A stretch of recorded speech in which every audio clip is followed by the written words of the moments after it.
Participants will be entered into the meeting with their audio muted, meaning the commission and the public will not be able to hear you. Presenters will be unmuted when their agenda item comes up. We ask that all online presenters use good conference call etiquette and mute their line when not speaking and introduce themselves each time they speak. If you have a public comment on an agenda item or under regular public comment, please use the raise your hand function on Zoom. Staff will call on you and unmute you. We ask that speakers give their name and address for the minutes. The county reserves the right to shut off the microphone and remove any speaker from the meeting if they are vulgar, rude, or inappropriate. The chat function has been disabled and a recording of this meeting will be available on our website after each meeting. Welcome, everyone. Shall we get started with the consent agenda? Would the commissioners like to pull anything from the consent agenda? I don't have anything. Nothing Sarah, for me. Oh, go ahead, Commissioner Reed. I'm sorry, I just said nothing for me. Okay.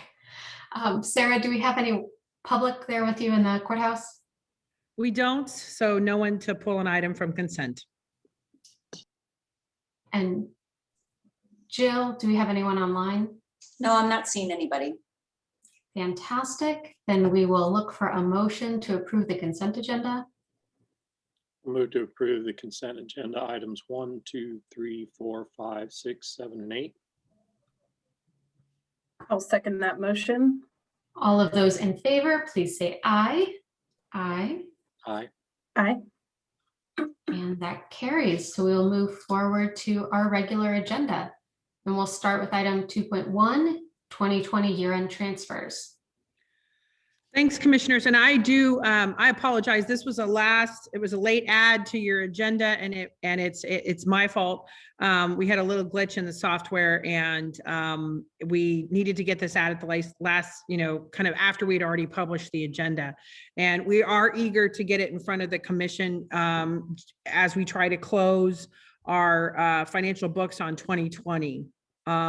So in the packet, and I'm going to make sure I pull it up and just answer, and Cami Owens from our budget manager is here as well to talk through it in case you have questions that she needs to answer. So every year is a part of the process that Douglas County goes through to sort of to close its fiscal year. We evaluate how our revenues came in and we evaluate how our expenses did. And then we then review those and information on that is included in the packet related to how our year ended. And I would say that, in spite of a global pandemic, Douglas County ended the year in pretty sound financial position. Sales tax came in above what we had re-estimated and actually came in above budget, I believe, from what we had originally planned in terms of the budget. And then as well, our expenditures were less than anticipated in 2020. Normally, Douglas County does end its fiscal year in excellent fiscal health. And so as a normal part of that process, we consider if there are any transfers that we want to make before we close the fiscal year to any accounts, so that, assuming that we've met our financial cash position for starting the next year. And it's just a great way to sort of put some money away in a savings account, either a CIP account or an equipment reserve account. So in that list that's included, you see a list of transfers that staff is recommending we make here at year end. And our financial reporting and our audit team asks that we have this year end transfers list approved by the Board of County Commissioners. I would be glad to walk you through any of them if you have specific questions, but I don't necessarily want to take that time unless you all have specific questions on transfers. And then I would like to talk about sort of what's left with what we aren't transferring, but maybe I would just want to make sure that we don't have any questions on the proposed transfers. This is Commissioner Portillo. It looks like most of the proposed transfers are to equipment reserve funds and kind of specific projects. Are there any significant major equipment reserve funds that we aren't transferring to, or any projects that we How did you decide to prioritize these?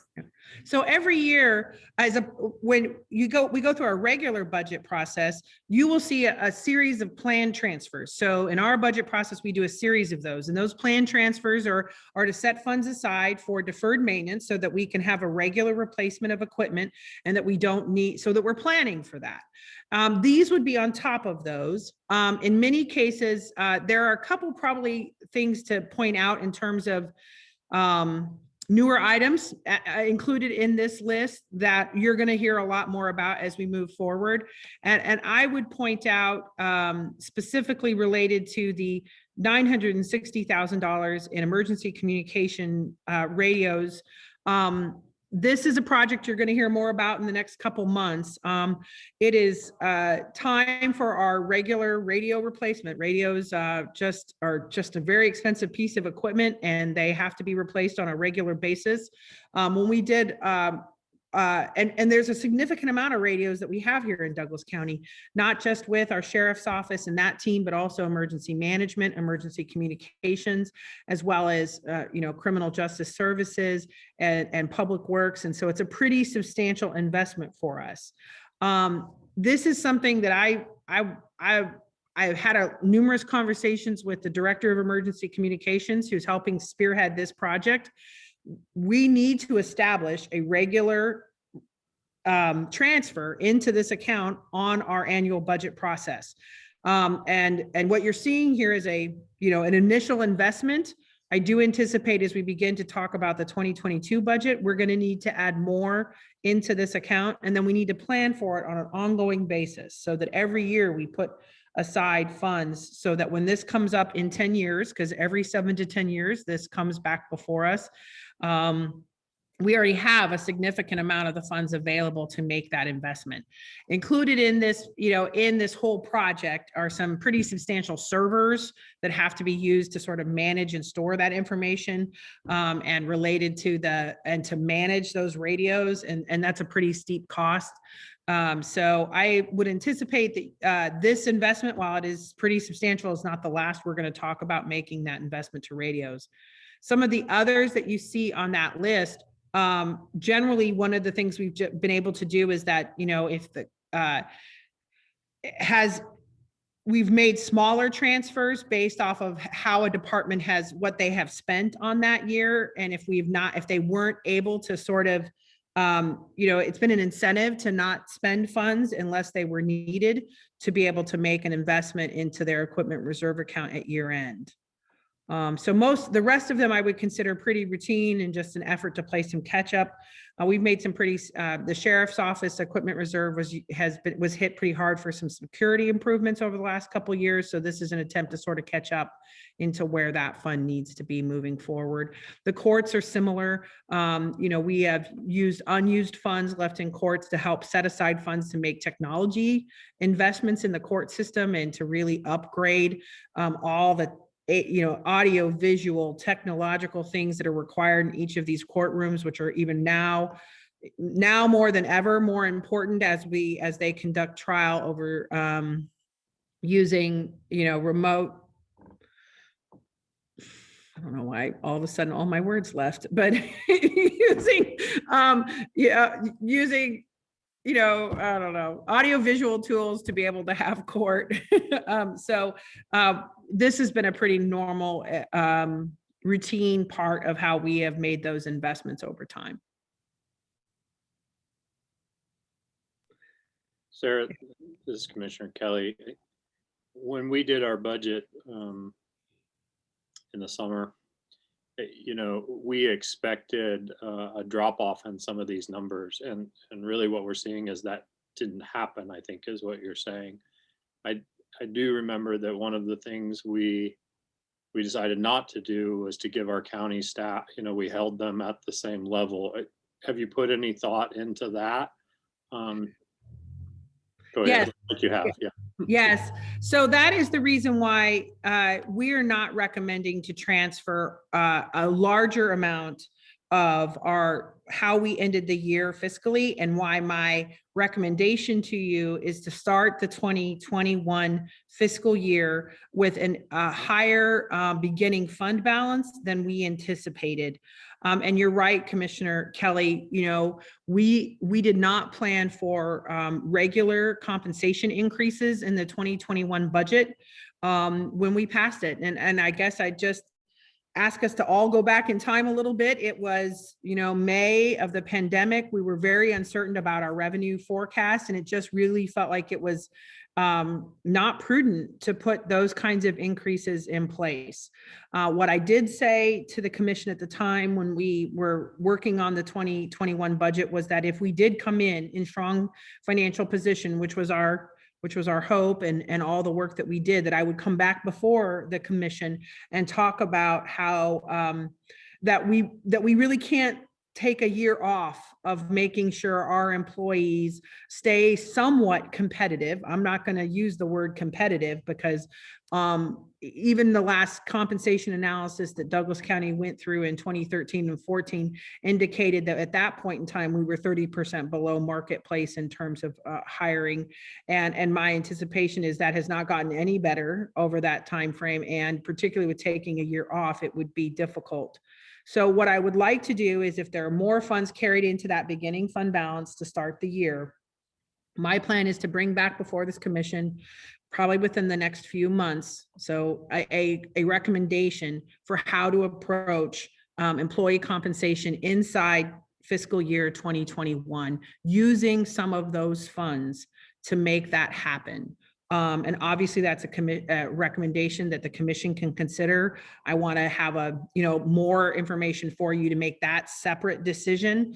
But it would be key that if we were to do that in 2021, that we do it earlier in the year than perhaps I had anticipated. And then Commissioner Kelly was a part of those conversations so that we can build our 2022 budget correctly. So that way we can know if that's a decision the commission wants, we can implement those increases, and then we can have that kind of new slate to start from as we build the 2022 budget. So that was an excellent segue into what our hope is that we would use some of these excess funds for.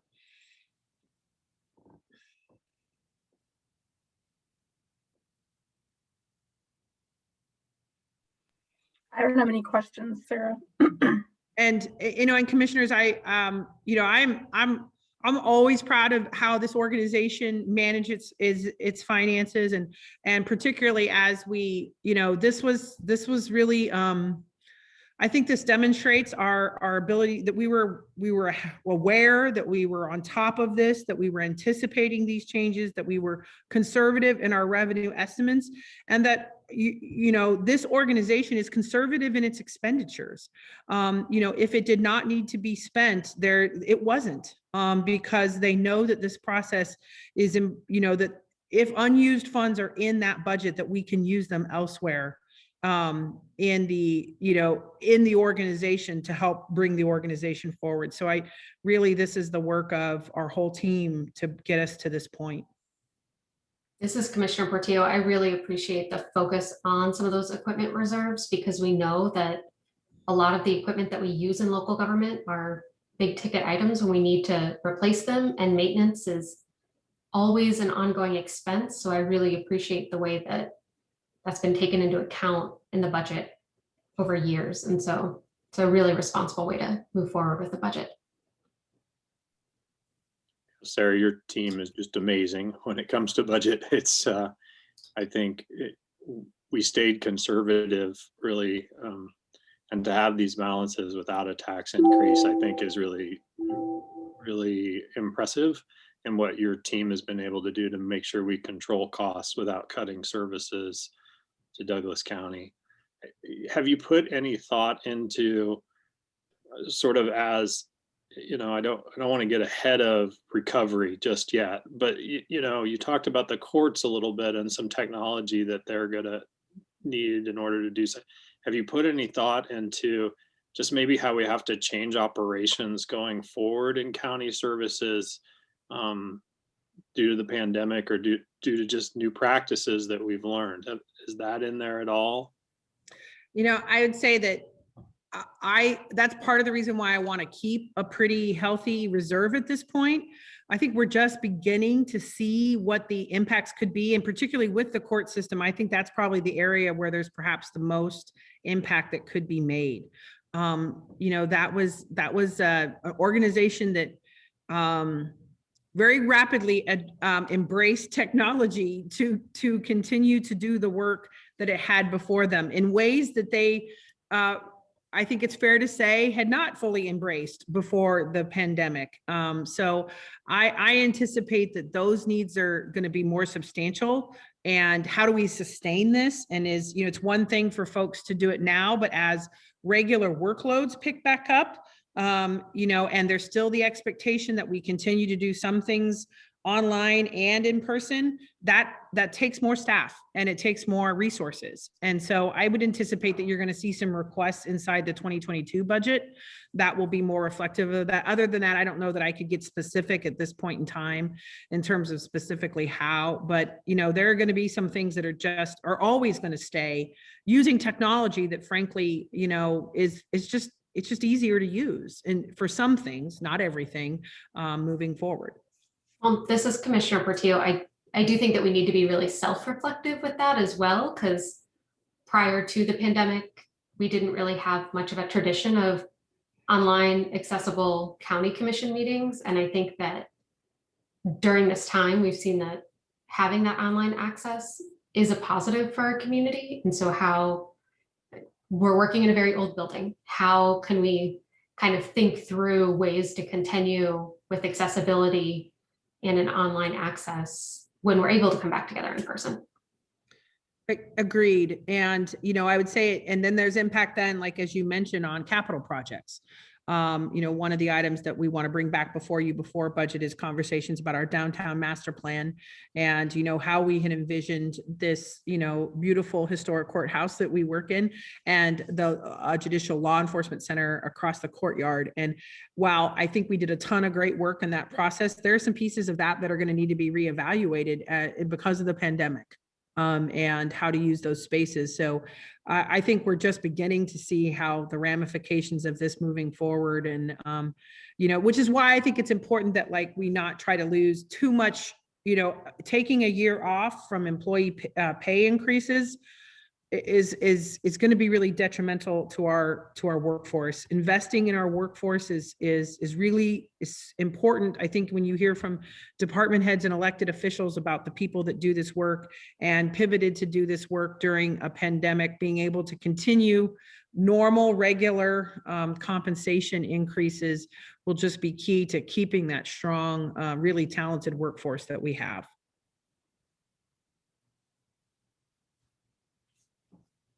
So I believe we have a recommendation for a motion, and that is to consider approval for 2020 year-end transfers. I'll make a motion to approve. I'll second that motion. Sorry, my screen just did something weird and your faces got much bigger. There's just an intense look of shock, and I didn't know where it was coming from. All of those in favor say aye. Aye. And that carries. We will move on to our second regular agenda item, Appraiser 2021 Value Report.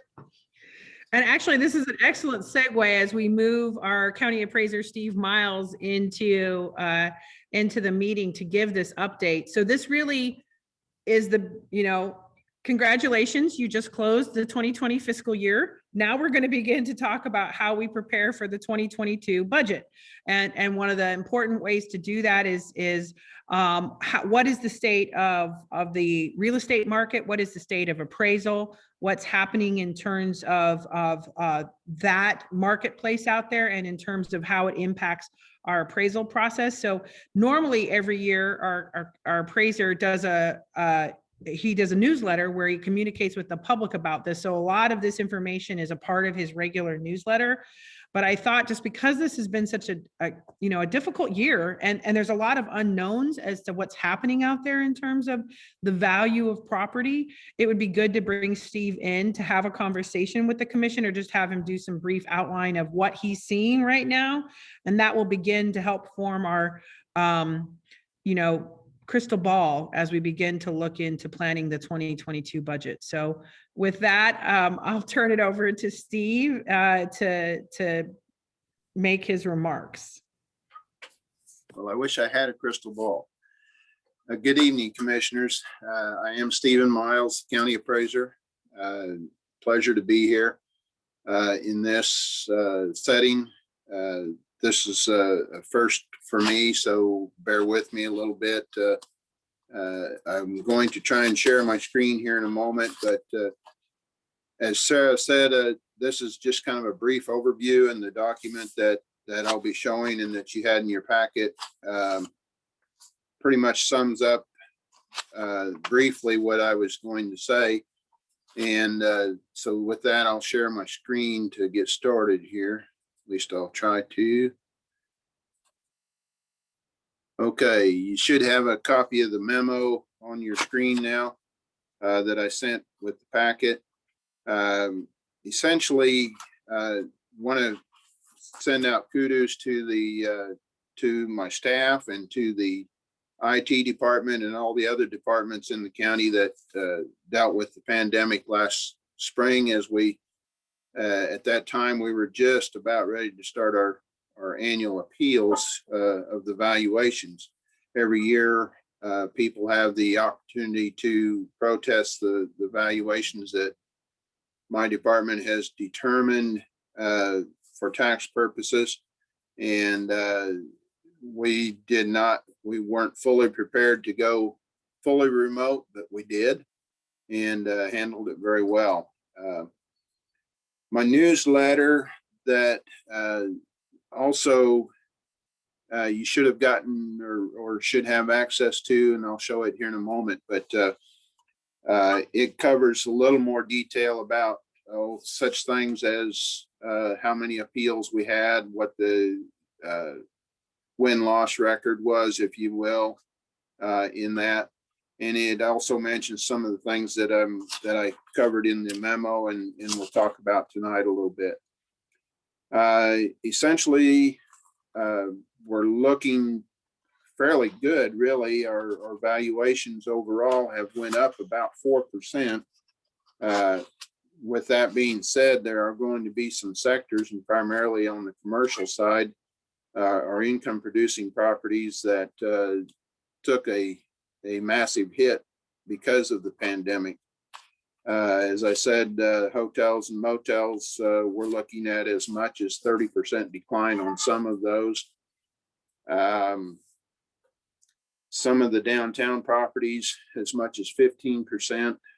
And this is due to loss of business, loss of just the revenues, landlords having to renegotiate their rents if they came up, even losing some businesses. So we've had some more vacancies in the downtown area than maybe we normally experience. We do hope that is only a temporary problem for our landowners, but all the predictions that I've seen say that it's going to take anywhere from 2 to 4 years to recover in many of these sectors.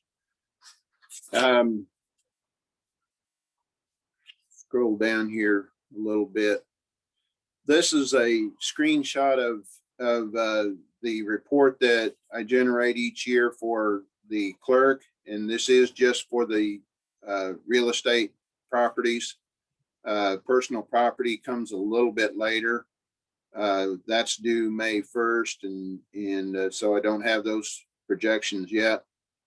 Typically, personal property will lose a little bit every year because of businesses closing, businesses buying new equipment that does not have to be valued anymore, that sort of thing. But this page here is the 2020 abstract of values, and these 3 columns here represent the appraised value, and that's what I deal with mostly. But because of the assessment level, we also look at the assessed, and this is what you all deal with mostly, is the assessed valuation. The new construction over here is we show that it works into the budget a little differently. And we've got a great budget department that handles that and utilizes that. This next page is the 2021 valuation.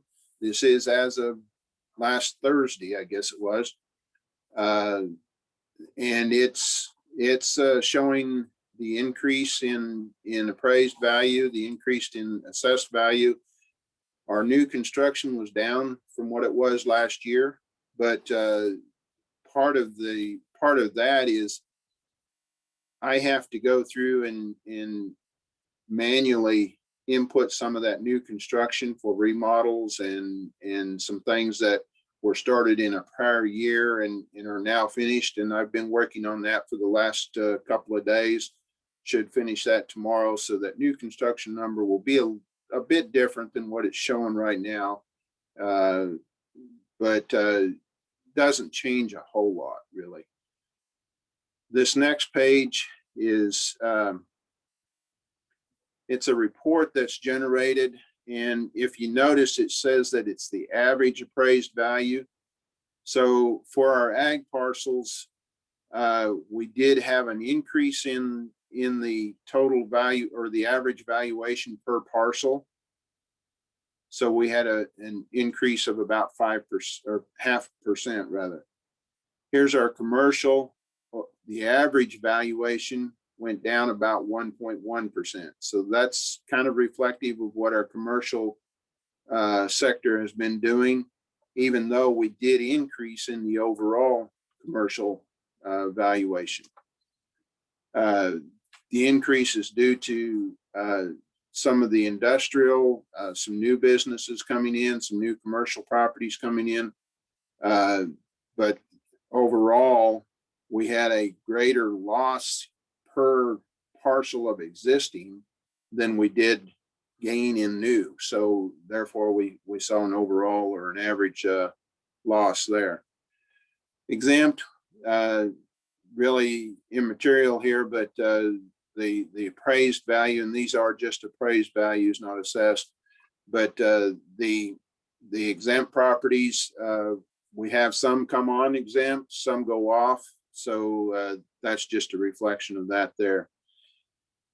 Our farm sector, farmstead rather, sector, this is agricultural properties with a home on them.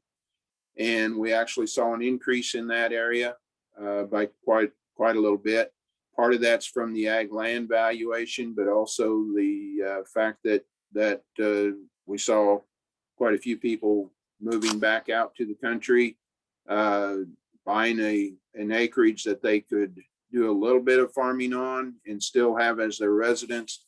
And so sometimes just adding properties to that will cause an increase.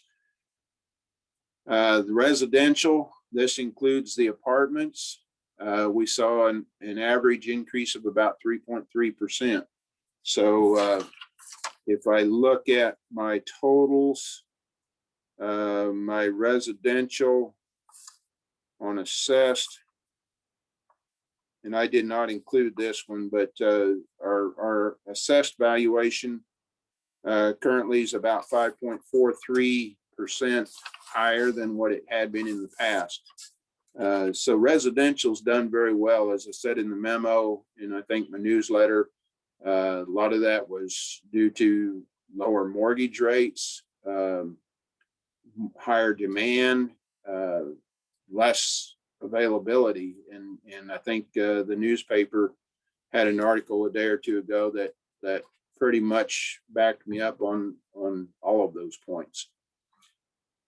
So I guess all in all, we're not doing as bad as some people might have thought we would based on the pandemic. Our commercial category has suffered, but our residential has certainly held strong and actually gotten stronger.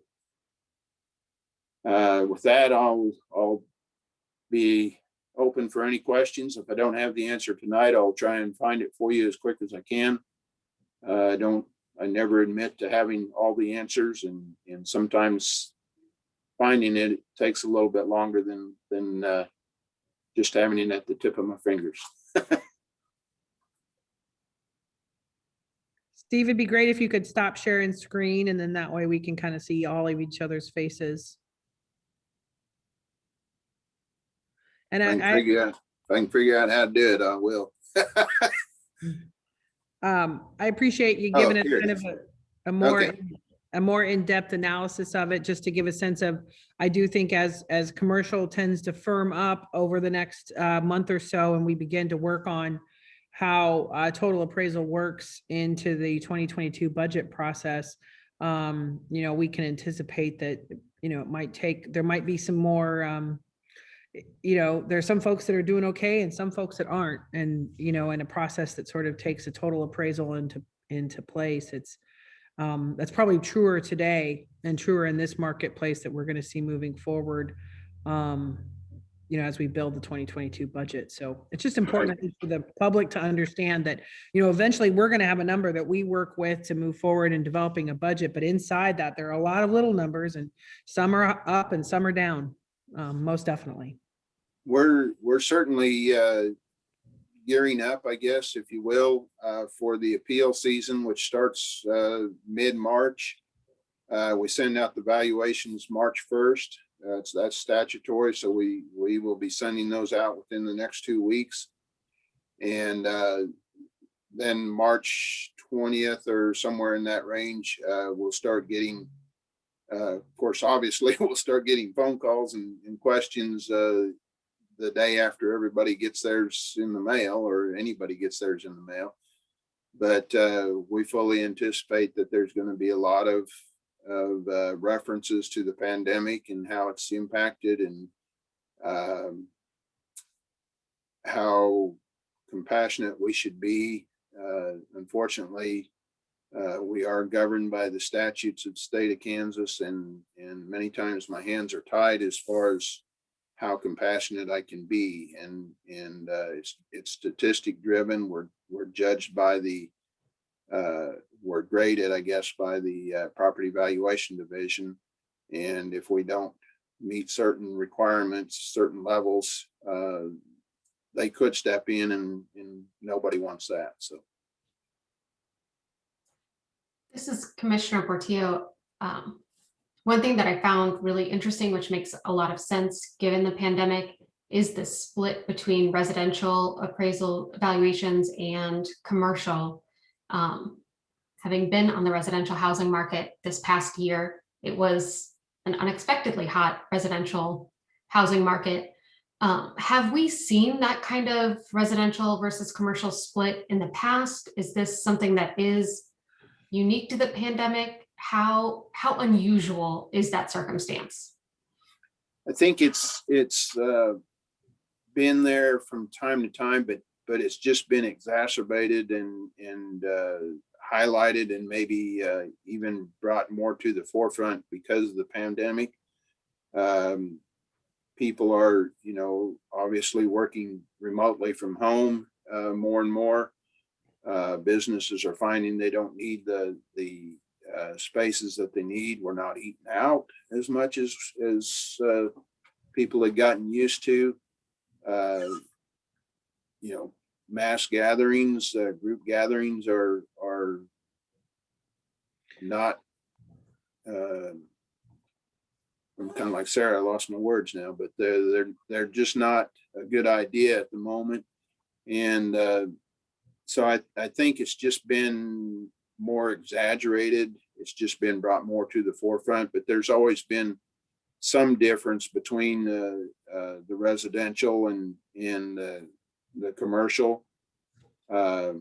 Obviously, we continue to gain people, more population, and they've got to have a place to live. And we saw apartments get very strong over the last few years.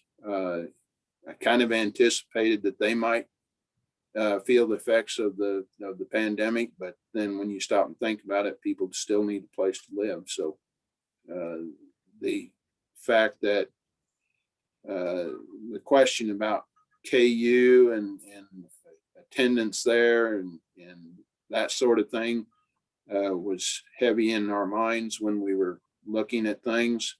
But again, we saw the apartments, which kind of follow what goes on at the university a little bit. We saw those still stay very strong this past year. So it was a little surprising, but industrial, manufacturing, that stayed fairly strong. It was primarily our I call it the entertainment sector, the bars, the restaurants, our lodging sector that got hit pretty heavily.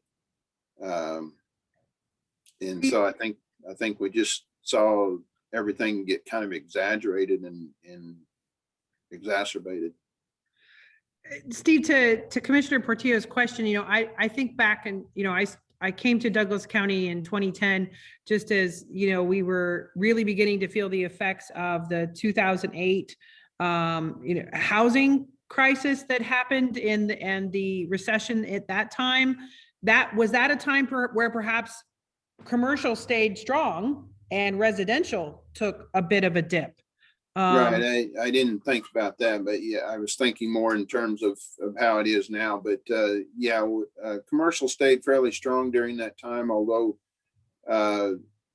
because of the university, I feel like Lawrence has a different marketplace, a different atmosphere than maybe some of our surrounding counties. And so we don't experience some of the ups and downs that say Kansas City does. And so we don't, even back then in 9 through 11 or 12, we didn't see near the effects of that recession as Kansas City was doing. And but yes, we did see the commercial probably stay a little bit stronger during that period, and residential take a little bit of a hit at that time. And fundamentally, I think behind all of this is that commercial and industrial properties are assessed at a different rate, at a higher rate than residential. So while, the residential market being strong is great and will help hold, our hopefully our assessed value and our total appraised value up, it's when we lose commercial, it does have an impact on the overall total. Right, it will on the overall total. Other questions for Steve? Steve, this sort of goes to something that was mentioned earlier in our meeting. You mentioned in your memo doing your appraisal conferences a little differently due to the pandemic, and maybe continuing that moving forward. Can you just, I just was sort of taken by that. To Sarah's point, we may be thinking about how we do things at the courthouse a little differently in the future. Can you just share a little more about that? Okay. When the pandemic caught us last March, as I said, we were just about ready to start our hearing season, what we call our hearing season. And so we had to quickly shift to remote access because the building was closed. Typically, we do quite a few, if not all. Well, we generally don't do all, but we do a vast majority of them in person. People come into the building and we sit down with them and go over everything and work it out. Gosh, I just noticed I got a weird looking thing above my head. I don't know what that is. Sorry about that. But anyway, we had to, because the building was closed, we had to figure out real quick how to conduct our hearings. We did them all by phone. We sent people, we pretty much sent people the appointment letters and said, expect a phone call from one of our staff at this time, whatever time and date that was. And then we had everybody that was doing hearings set up with a GoToMyPC account at that time, had their phones set up to their desk phones here, set up to roll over to their cell phones. So, and then had their cell phone number blocked so people couldn't be calling them back on their cell phone. That was a concern some of my staff had. But it worked pretty well. People would send in their documentation, their thoughts, anything that they felt would support their argument that the value should be different than what we had. And they sent it into an email that we have set up. I had staff, myself included, that would come in to the office or stop by from time to time and pick up anything that might have come in the actual mail. And then we tried to distribute that, scan it, distribute it electronically as best we could to our hearing officers, and really did a pretty good job. I think what we're planning to do this year is something similar. The only difference will be maybe a little bit in our electronic connection and a few minor things that we have talked about to try and streamline the process, make sure that we don't drop something. We did find that we got a few calls later on that said, well, I sent my stuff in and never heard anything. And when we got to investigating, we found that somehow it had slipped through the cracks, and we took care of those. But we're hoping not to have that problem happen again. I know some of my staff, most of them still have a Go to My PC account, but several have tablets that they use in their day-to-day work anyway, and they're set up on some type of VPN system. I'm not a real techie person, so and they've currently set me up on a laptop with a VPN, so I no longer have my Go to My PC account, which I kind of grown to love. But this is working well, and I think we'll go more to that. So we'll probably cut off some of the Go to My PC accounts, and they'll have to rely strictly on their VPN system.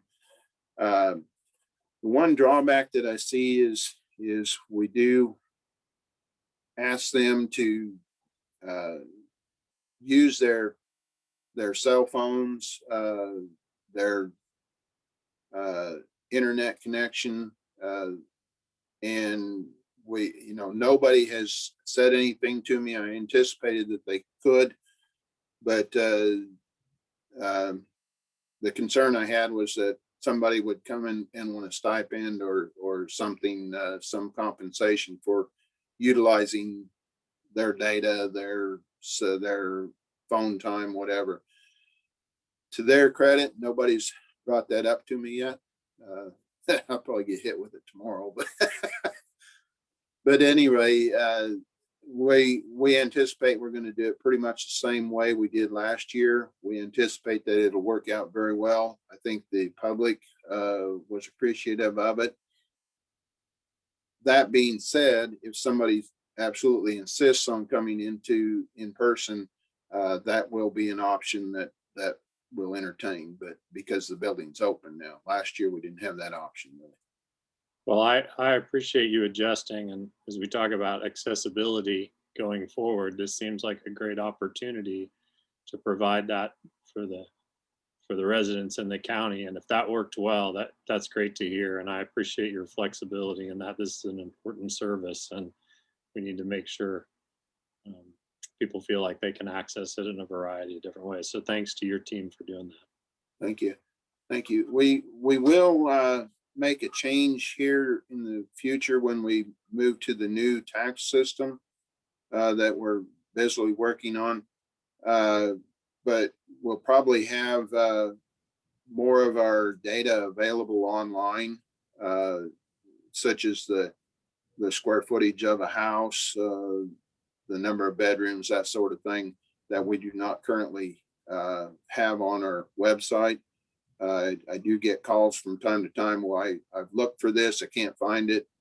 We're always willing to give it out, but For whatever reason, it was kept off the website in the past, but I think that's going to change especially when we move to the new system.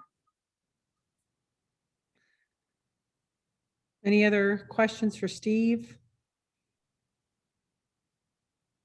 Well, I appreciate, Steve, you coming on and giving a little bit of background on the process, and we'll be hearing more from you in the future as we continue this, the appraisal process and establishing the value. So thank you. All right, thank you. Thank you. So we will move on to appointments, and I believe that we have a recommendation for the Food Policy Council. Yes, commissioners, it's sort of hot off the press, came to you sort of last minute. And you do have a recommendation if you feel comfortable moving forward on that today. Could you give us a bit more information about the recommendation and the nominee? Let's see, yes, I can, hopefully. So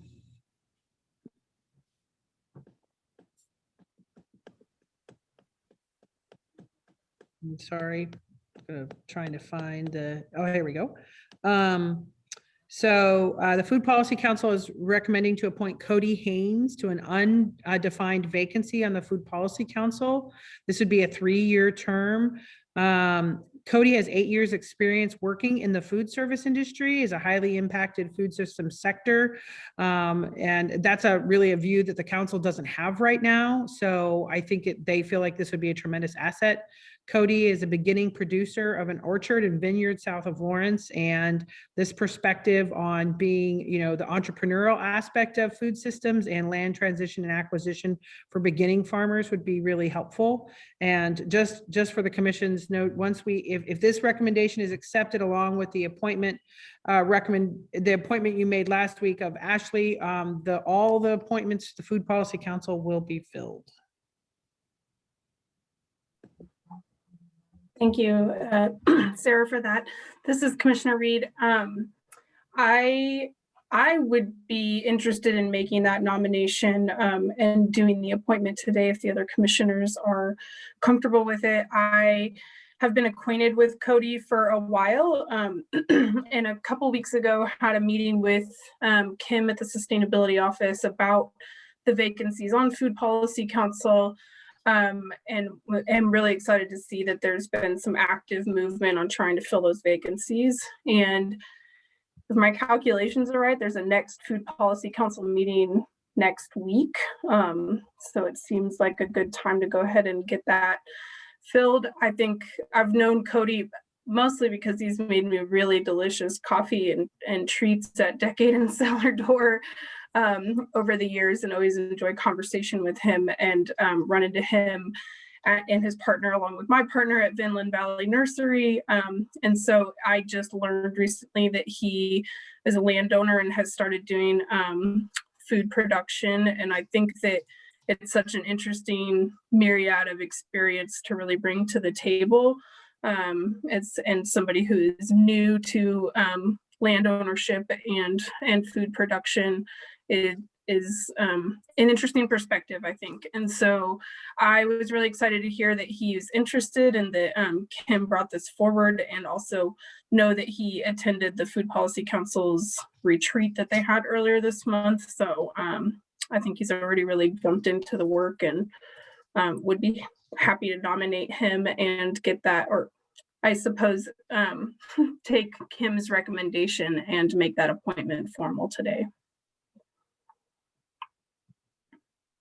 Was that a motion that I can second?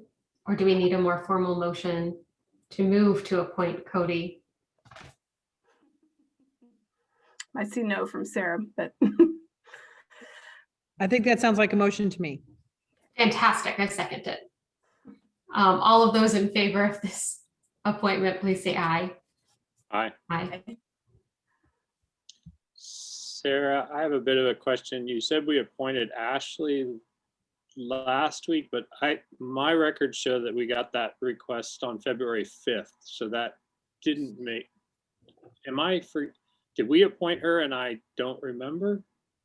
I thought we did, but maybe we didn't. Robin, do you remember if we got that done last week? If not, we could certainly make it today. I could be wrong.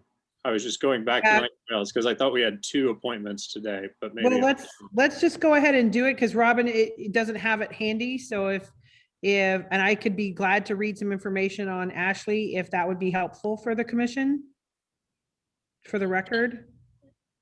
This Okay. is Commissioner Portillo. Yeah, I think that'd be great because I think that Commissioner Kelly is right. That email came to us after the last meeting. Boy, thank you guys for making sure I don't get ahead of myself.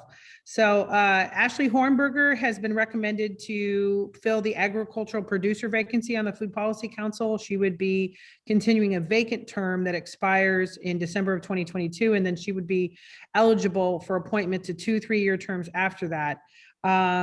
Ashley, she lives in Southern Douglas County and is practicing conventional agriculture. Ashley included a bio and an interest in a statement of interest in serving. And this is what she said. I am a crop insurance underwriter for a regional insurance provider in Lawrence, Kansas. My husband and I farm and ranch in Southwest Douglas County. They have a cow-calf operation and also farm row crops such as corn and soybeans, as well as alfalfa and brome hay. In addition to raising cattle, they have 3 young sons and are 6th-generation farmers on their tract of land. And while she was not from Douglas County, she was born and raised in a small town in Southeast Kansas, and thinks she could bring a unique perspective to Food Policy Council as a conventional ag producer and working in corporate agriculture as well. So, and she's also been active in the county and the State Farm Bureau organization. She sounds great. I'd be happy to make a recommendation for Ashley Hornberger to be part of the Food Policy Council. And I'll be happy to second that motion, Commissioner Kelly. All of those in favor, please say aye. Aye. Aye. Thanks for catching that. Thank you. Yeah, thanks for making sure I didn't get ahead of myself. Do we have any additional appointments for this evening?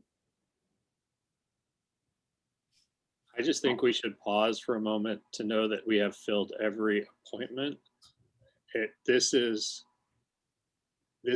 amazing work. Yes. So let's just celebrate that moment here. I'm sure it won't last long, but yes, that's awesome. Thank you to our community for stepping up and filling these roles. That's the big thank you there.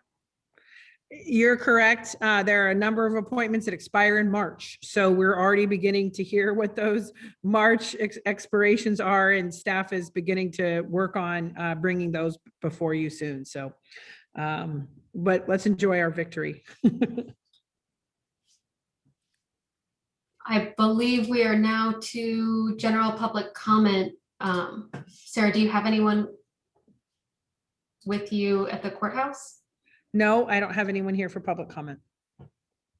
Jill, is there anyone online? Commissioner Portillo, I got a message that Michael Davidson sent an email in advance indicating that he'd like to submit public comment. So Michael, if you just confirm that by using the raise your hand function. Great, I'm going to move you over.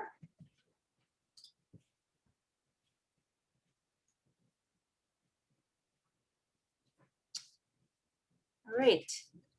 Michael, you are connected to the meeting. You should be able to unmute and turn your video on if you choose and submit your public comment.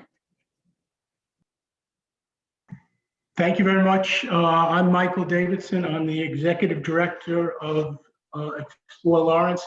I don't know what your time frame for public comment is. I will speak as long as you allow me to speak.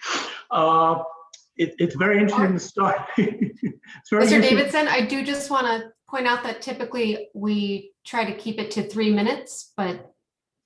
That is perfectly fine. I will keep it within 3 minutes. It's very interesting to have Mr. Miles on earlier, because I got a call from his office this morning. I usually provide them with the information about how the tourism industry, particularly the hotels, are doing. And when I spoke to Brad, he was very surprised at how bad we've had it this year. And basically, we've had over a 45% loss in revenue for the hotels. So I think that's going to play an interesting when we look at the appraisals for this year. The hotel industry has been the hardest industry in this whole pandemic. And it's not that the hotels haven't tried to work hard. In fact, every chain hotel in America has put together protocols for enhanced cleaning and procedures. In fact, they've spent tens of thousands of dollars to make sure the hotels are safe. The challenge we're having right now is that the only industry segment that is currently active is youth sports. Meetings, conventions have gone, they've disappeared. Leisure travel is not going to come back for quite a while. And with KU being closed and limited attendance at football and basketball games, the hotels are just not seeing the business. But the youth market has continued. And again, in the only vital market. So we've been working with public health recommendations that were put out in September of 2020. And they talked about tournaments, and some of the things they talked about is that they wanted to limit tournaments in size and geographic scope. The only way these youth tournaments help us if youth teams are coming in from outside the area. And typically Oklahoma, Nebraska, Arkansas usually come to tournaments in Lawrence, where a place that does a very good amount of events. It also talked about allowing events to have when the positivity rate is under 5% and new cases are stable or declining. Well, that's happening right now. And that is when we should be in quotes green. And we haven't moved into green. And Sarah has been part of some meetings that we've held with county and health department and city officials, just expressing our frustration that we are losing business, and business has continued to go on through this whole pandemic all around us. Overland Park, Wichita, Topeka, Manhattan have all hosted youth events. We are looking for help from you commissioners, and recently the hotel sent a letter of appeal asking that there's some loosening up of these regulations that will allow us to have events. I just shared a correspondence I received today with Commissioner Kelly from HOV, which is Heart of America, which is a volleyball tournaments that are the greater users of Sports Pavilion. They booked that plus more than any. And they basically sent out a letter saying, all the events in March are not coming because we can't get a commitment from the city of Lawrence to allow the events. They're moving to Wichita. Our hotels are not going to survive. We were hoping the first quarter was going to be the quarter where we had a chance to bring some business back, but we need the commitment on the health department and unified command to loosen up the reins. We will do anything that you give us guidelines on, but basically our requests are not being responded to. And I just want to ask you as the elected officials to please help us. This is a big industry. It's in our height, we're a $270 million industry to Douglas County. We've thousands of jobs, and we're just not going to survive. And I do want to again thank you, Mr. Davidson, for your public comment. Okay. Thank you.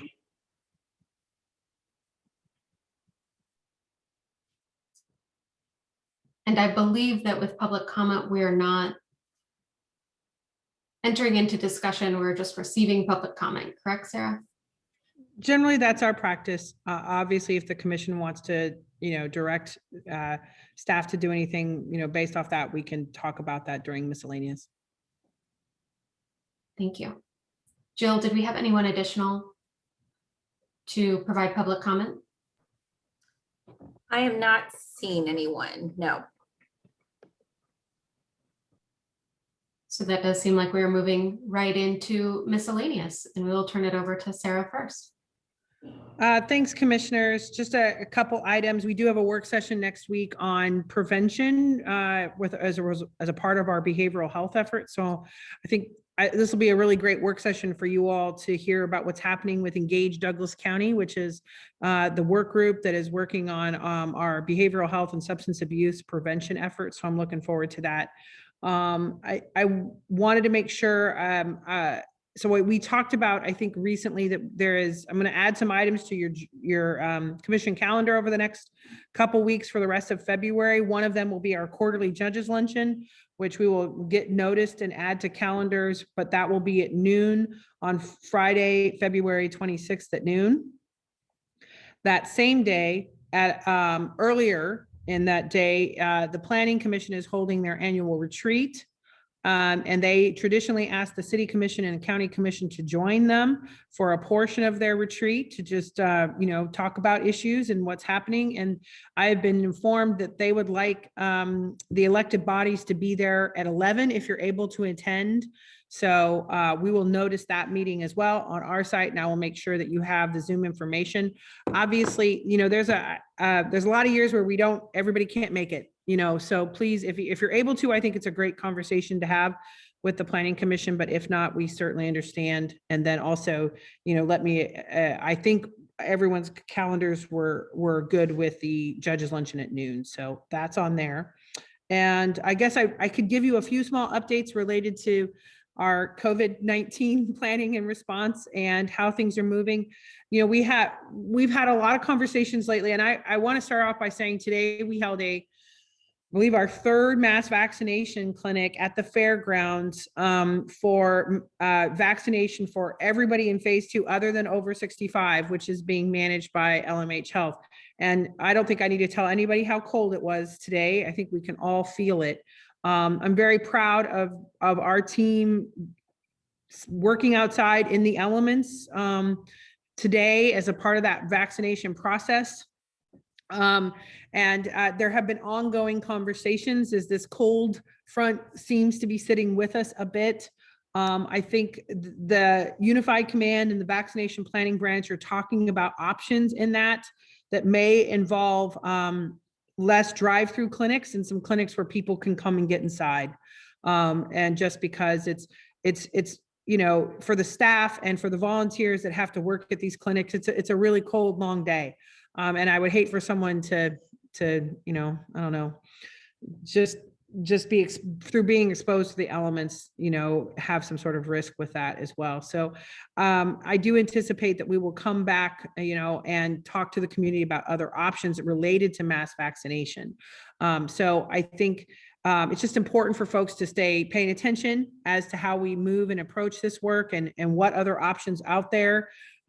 We've talked about the sustainability of being able to hold drive-through events. They do require a lot of staff to basically make a large mass drive-through clinic happen. So I would anticipate that before we're done with this pandemic, you're going to see all kinds of different options in terms of that. And with that, we've been made aware that through the federal government and the state of Kansas that pharmacies are going to begin to have some vaccine and be able to distribute that to the community. Here's what I can tell commissioners related to that. There's a lot we don't know about this process. This process is being managed directly coming from the federal government and KDH&E. So we're not exactly sure how much vaccine they have for Douglas County. We're not exactly sure who is in their target ranges in terms of who they can vaccinate. But so it's always uncomfortable when your administrator comes before you and does not have an answer, but I am in that situation where there's just some pieces of information we don't have. What I would say, and that we know, is that our estimates are that statewide, all of the vaccination so far coming to pharmacies is between 8,000 and 10,000 doses statewide. So that is when you move that out between 105 counties, that's a pretty small number that would be coming to Douglas County. And pharmacies, just as how they're set up, are not really set up for large mass vaccination efforts. So I would just ask that people be patient with Walmart and Dillon's, which are the two local providers that would be distributing some vaccine. It'd be great if folks are able to access it through those methods. And we just ask for everyone's patience as a nation. We think about how we can further roll out vaccine through a variety of different venues. I would say too that we had conversations about call center. Right now, Senior Resource Center, Public Health, and LMH Health are dedicating pretty substantial staff time and volunteer time to answering phones. This is something that, frankly, we've needed for a while. And it's something that I think is sort of long overdue as to how we approach this. There is a recommendation to partner with the University of Kansas, which has a call center established for this. And I think the university has been an excellent partner and working with us to help stand up an enhanced call center that can take some of the relief off of some of these agencies. And I think this is something we're just going to need as we continue to navigate through this pandemic. I anticipate that recommendation will come to Unified Command tomorrow. There is a cost associated with that. It's probably a little premature for me to necessarily bring that before you at this point in time, but you may see we may have additional conversation about this in the future about how the costs for that call center should be shared and borne. And I do think that it's something that we need to look as we move forward. And right now, there doesn't appear to be any identified federal resources to help support that effort at this time. So I do think that's something that will have to come back before you all. I would say too that like we're actively moving through phase 2 vaccination. A lot of in terms of county employees, our phase 2 county employees have been notified and made aware and have participated in the last 2 vaccination clinics. Law enforcement were being vaccinated by Heartland Health, and that process has moved pretty well. And the health department has worked specifically to make sure jail staff and inmates have been vaccinated. And my understanding is that vaccination happened on Monday of this week. So that's beginning to move forward. So I'm really pleased with how that has moved forward for our phase 2 eligible employees.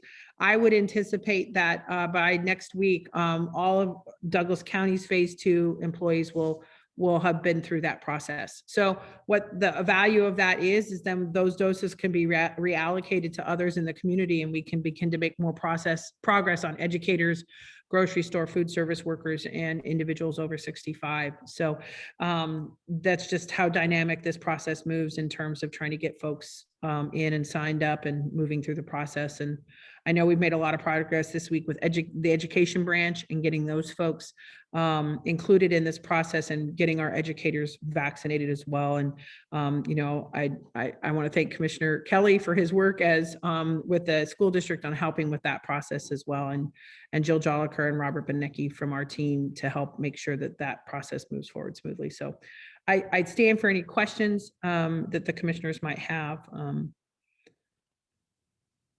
I don't know if there's some specific questions related to Michael's comments. What I could say is that I do anticipate that we're going to continue to evaluate health orders.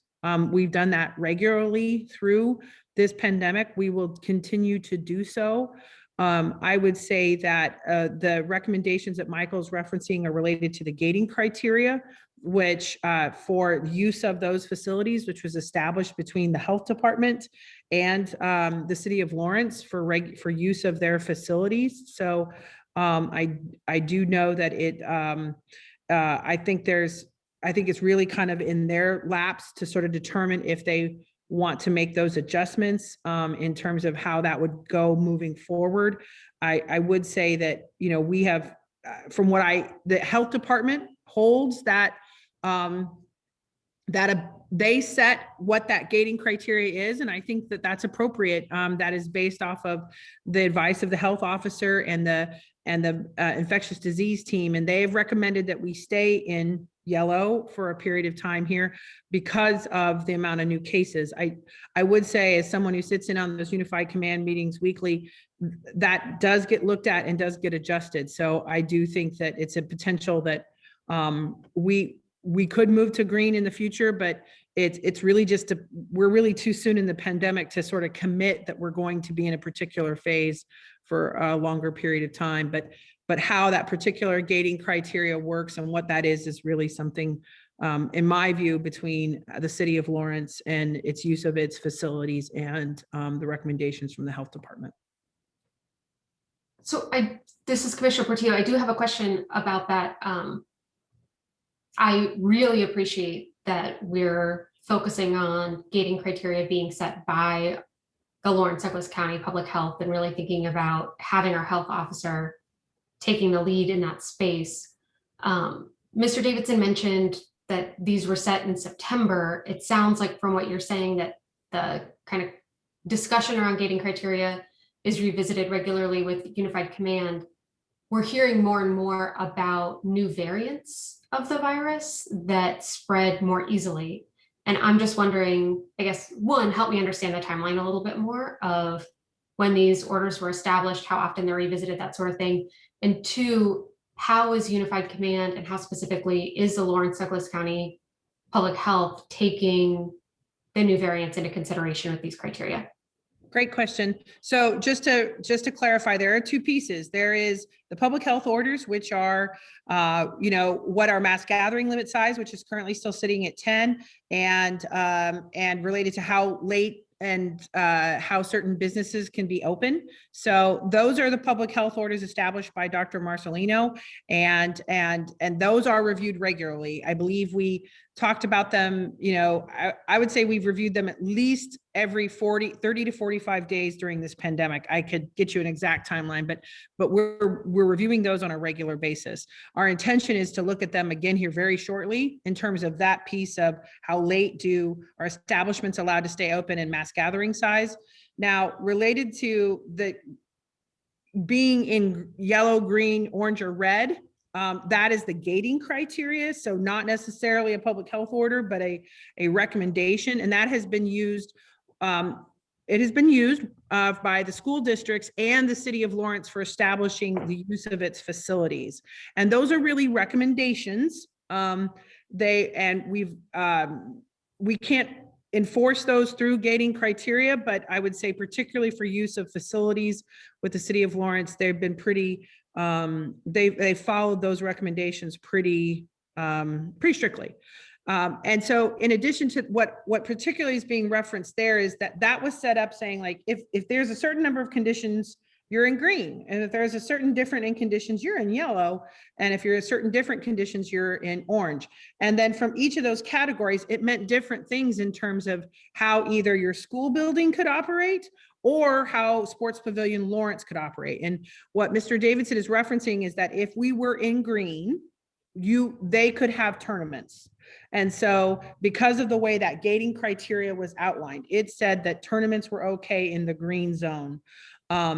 Public health has kept us in the yellow zone, even though percent positivity in our community has fallen below 5% because of other concerns and factors they had. One of which is potential for new variants.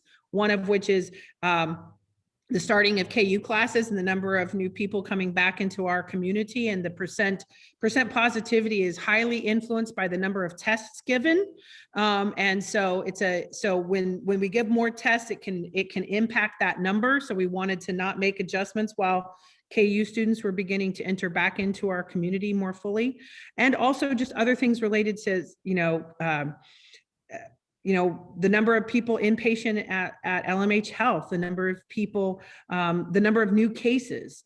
So I would say that we have pretty strictly defended at Unified Command the ability of the health department led by the infectious disease team and Dr. Marcelino to make those decisions as to whether or not we're in green, yellow, orange, or red based off of their best scientific and medical knowledge. And there has been very little pressure, I think, from Unified Command to necessarily move that needle. Now, whether or not what happens inside yellow, could tournaments happen inside yellow? That is a conversation related to gating criteria, which is voluntary, which would be something that I think the city of Lawrence could talk about. But whether or not we feel that whether or not the doctors and the health department think we are in green is really established pretty separately. And I know I just put out like 3 different things in a short amount of time, but hopefully it's somewhat clear in terms of how those decisions are made.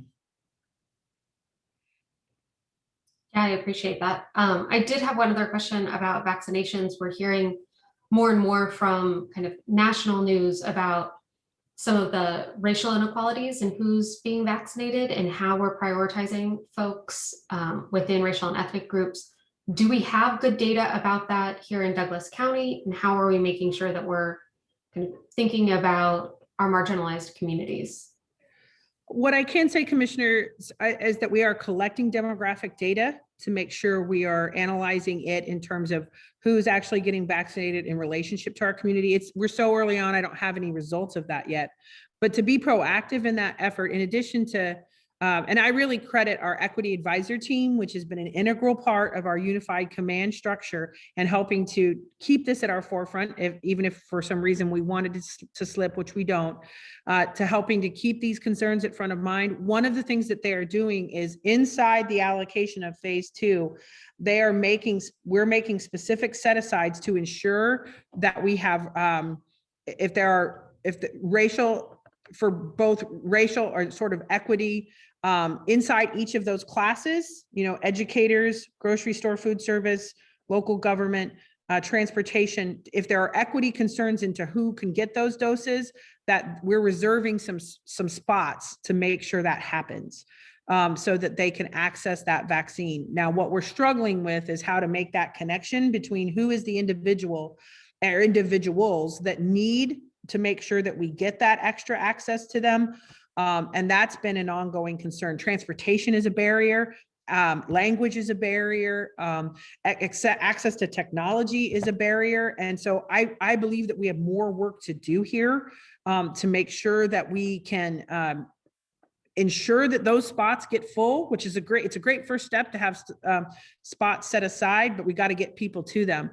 To that end, the city of Lawrence was notified, like a month or so ago, that they could receive additional community development block grant funds to help assist with COVID planning, preparation, and response. They presented that to Unified Command. Unified Command formed a small task force that was heavily included representatives of our Health and Human Services arena and our equity advisors to develop a plan. And they presented their plan for a recommendation for how those funds should be spent at last week's Unified Command meeting. And their recommendation was to allocate funds for transportation for this effort, for resource navigators, and specifically connecting with particularly BIPOC-run organizations and other community-based groups like the Sunrise Project to connect folks with making sure that they get registered. And if they have barriers to trying to get in for vaccine, that we try to address those barriers the best we can. So a significant amount of their funds went towards that resource navigation and transportation, resources for transportation. Since they just got the plan approved, I don't have solid connection points yet for commissioners to share with the community, but I hope to get that very soon. And I know both Jill and I are really interested in that piece, and we're hoping to connect up through that recommendation to make sure that, we can help get that information out and that we can ensure that all sectors of our community have, equitable access to this vaccine. Thank you. Do other commissioners have questions for Sarah? Commissioner Reed here. I don't have any questions. I just want to say thank you for continuing to give these updates. I think it's been a really helpful weekly opportunity to really check in about the status of things and acknowledge that there are a lot of moving parts and things are ever evolving. And I just want to acknowledge that there's a lot of work.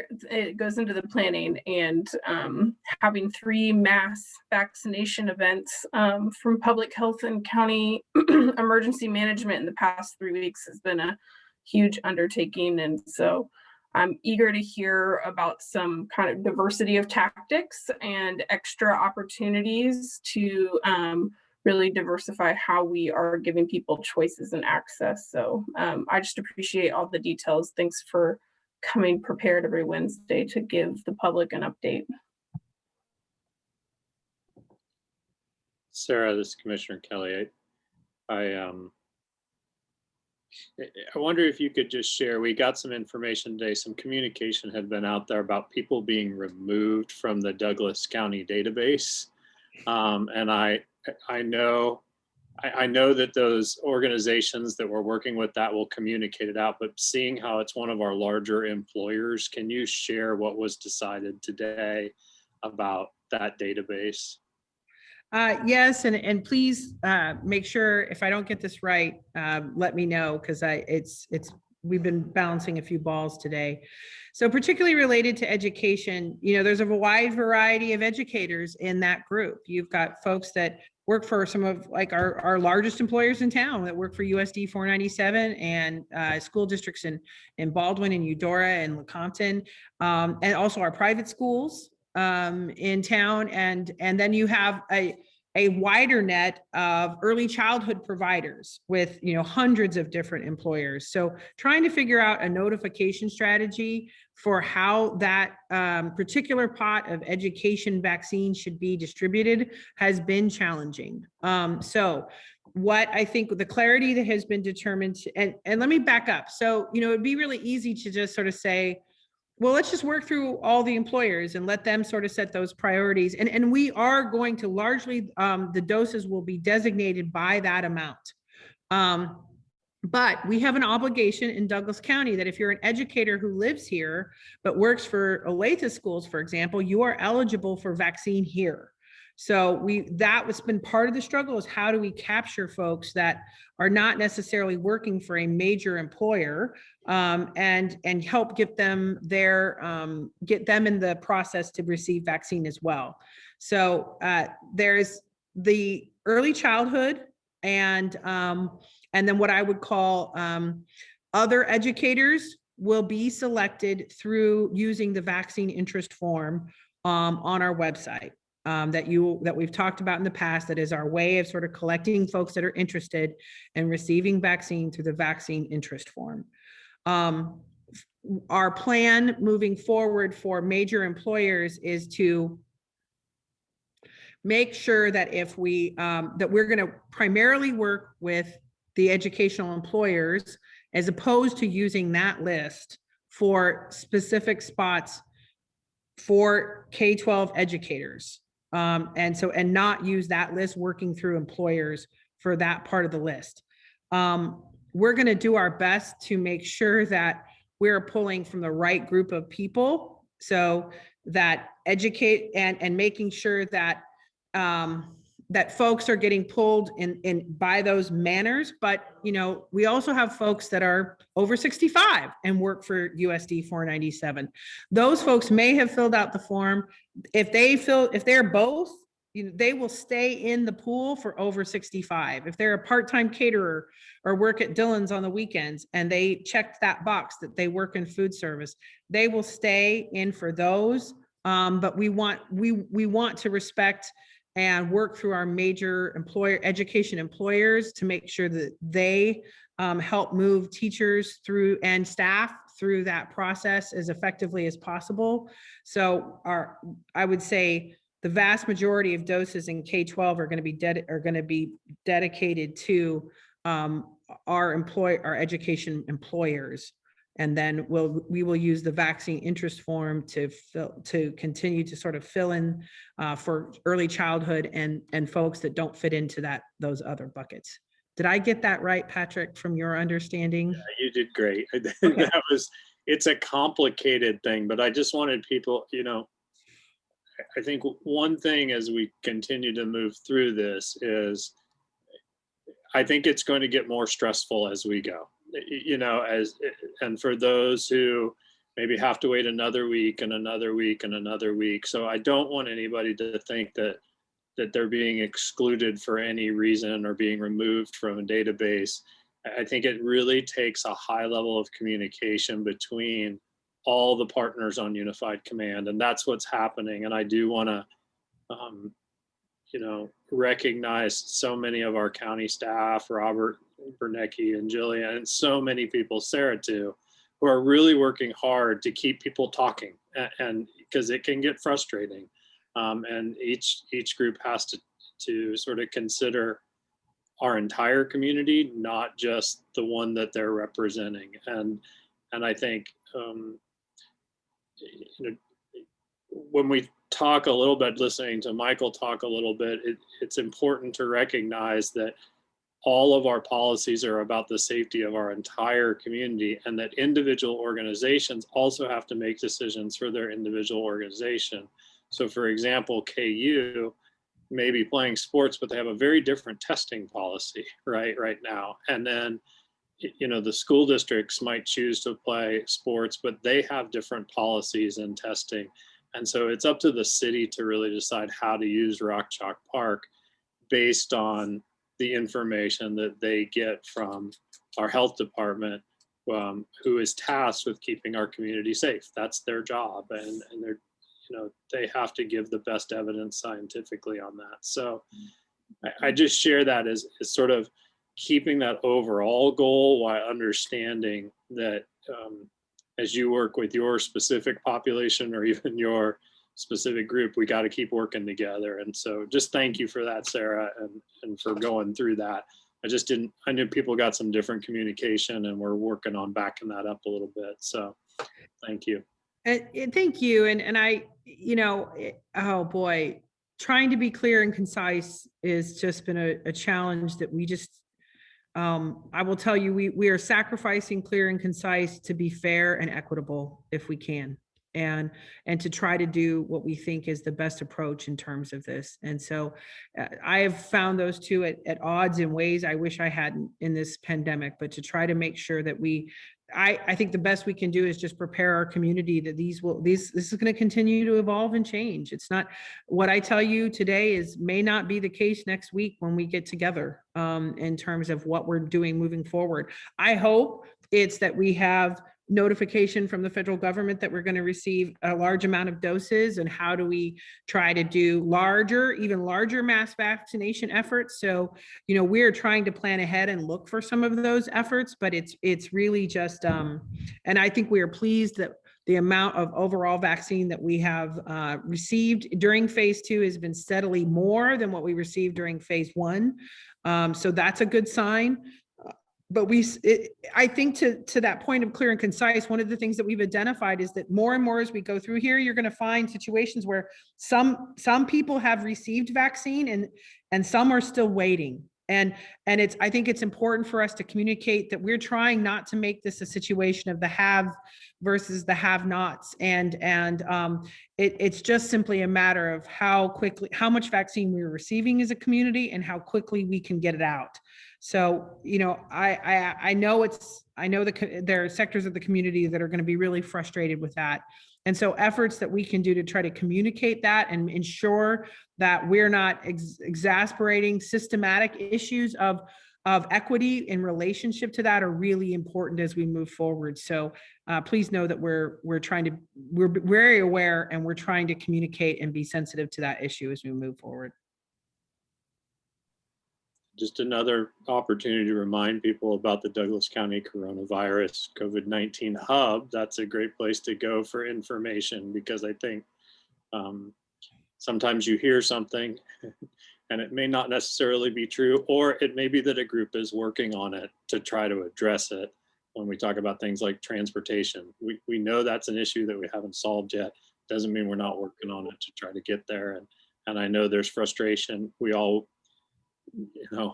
it's been said too many times, we haven't been through a pandemic before, but that does require planning, and it seems like every day our community has a new challenge to take on with this, and they're doing the best job they can, and really quite, I think, honestly, doing a good job of addressing those challenges as they come up. That's all I have, commissioners, unless you have any other questions for me.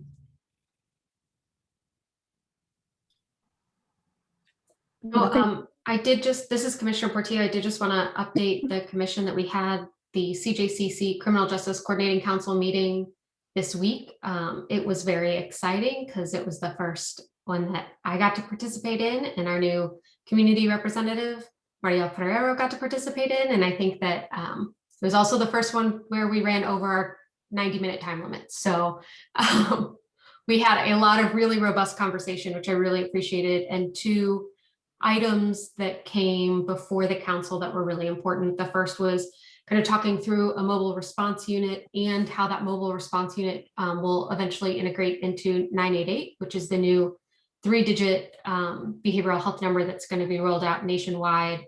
I think that there's a lot of planning that our community is doing around this. I'm really excited about the planning that's happening and the work groups that are working kind of as part of the CJCC, as part of behavioral health. I think there are also some really big concerns that I have just from a governance perspective and from a funding perspective. So 988 is a federal mandate, but we don't really know where the money is coming from when it comes to how do we integrate this. We know that in our community, headquarters is going to be running things. They're a really incredible organization, but how do we make sure that 988 and 911 dispatch are in communication with each other? And I think that that's going to be a public-private collaboration that will be really tough and one that we're going to really need to work through as a community. What I heard as far as the mobile response unit, where we would have behavioral health specialists and mental health specialists responding rather than having law enforcement officers respond to some calls in our community, there was a ton of support. And I think this is one where we know there's a ton of community support. There are also lots of different models for how this might happen. And it sounds like that work group has been thinking about these models, talking about these models. We are really eager for moving from the kind of thinking and talking to the implementation stage. And so I'm excited to see that work kind of move into implementation in our community. And I'm really thankful for the work that the work group has been doing. We also had a great presentation about a holistic public defenders model and what it might look like to think about a hybrid model of public defense here in our community. I'm sure many folks have read about kind of the funding crisis that the bids, the State Board of Indigent Defense is pushing our legislature to provide more funding for indigent defense across the state. But we heard about a presentation from Kansas Holistic Defenders of potentially thinking about another model. So rather than waiting for bids to stand up a new institutional public defender's office here in Douglas County, that we might kind of think through some alternative models and partnering in a nonprofit space, similar to what was done in King County, similar to what we see there are these types of offices in Tulsa, in the Bronx. There are a number of different kind of models for this. So we had a really robust discussion around public defense, and I'm excited for that discussion to come to the county commission. Since it would really be about how do we think through funding models here locally to move towards a more equitable structure when we think about criminal defense in our community. So just a bit of an update from the CJCC. Happy to answer any questions if you all have them.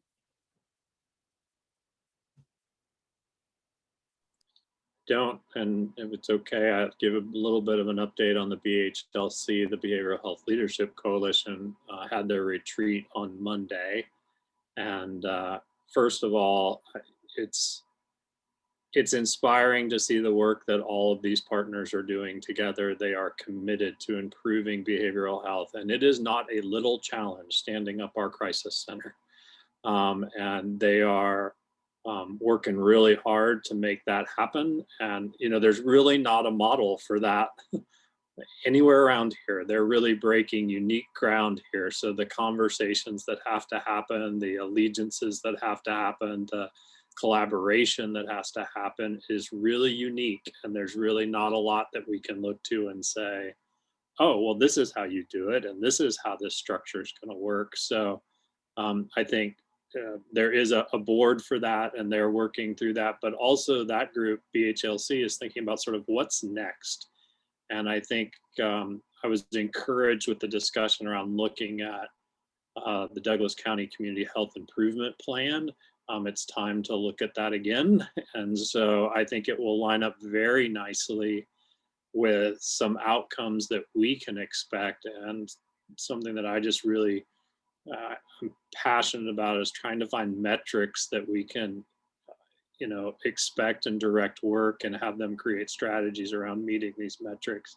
And that was the direction that the group seemed to be going, on how to sort of keep their energy when it's not just about a building, it's about prevention. It's about more access to substance abuse, that you shouldn't have to be in the criminal justice system to get extra support with substance abuse. You know, there's some really exciting things that I think I just really appreciate this group's work, and we'll they'll continue to provide updates to us. Thanks to Bob Tryansky for his work there. Really great leadership from our county and working with those folks.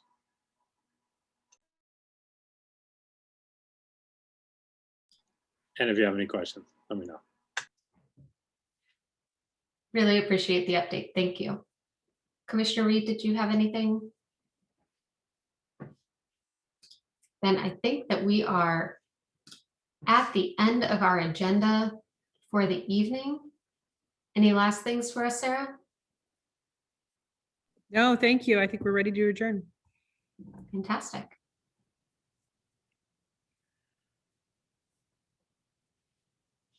Everybody have a nice evening.